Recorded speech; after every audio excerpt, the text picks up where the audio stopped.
Michael Franzese was not just a soldier, but a capo in the notorious Colombo crime family.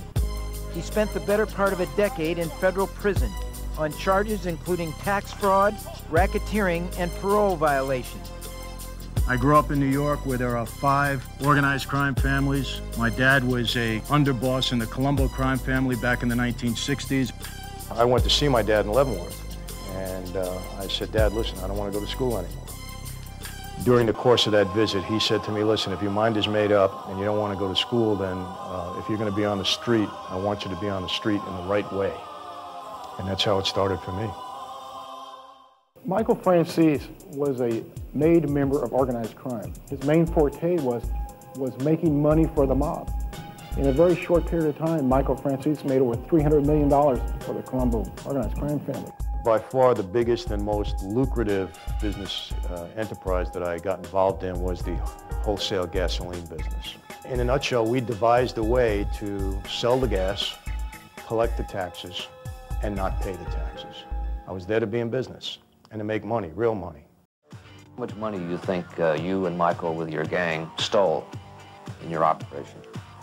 Several hundred million. Life magazine called him the mob's young genius. The government calls him one of the biggest money earners in the history of organized crime. Handsome and high-living young man, as rich as royalty.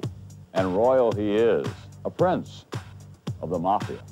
Michael Franzese has been called every name under the sun by people on both sides of the law. Made millions, lived a flashy life, and came to be known as the Yuppie Don. Did you fix any games in college? Absolutely. He says he doesn't have $14 million. He doesn't. He has about 50 million. How do you know that? Because I personally delivered it to him. I was notorious, maybe infamous, maybe sophisticated at times, but I was a criminal. And you realize that it's a life built on treachery and that money and power are the driving forces.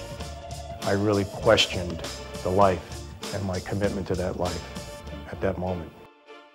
But now, the former Yuppie Don has transformed himself into a suburban dad, a pillar of his California community, and a Little League manager of renown. I got faith in you. Do it, buddy. What he's doing is so much fun because he's helping us little kids to learn how to play baseball. To be honest, I've had judges and politicians and ministers that are a lot worse than him. And now a former mob guy from the mafia is coaching third base and teaching the kids how to hit and run?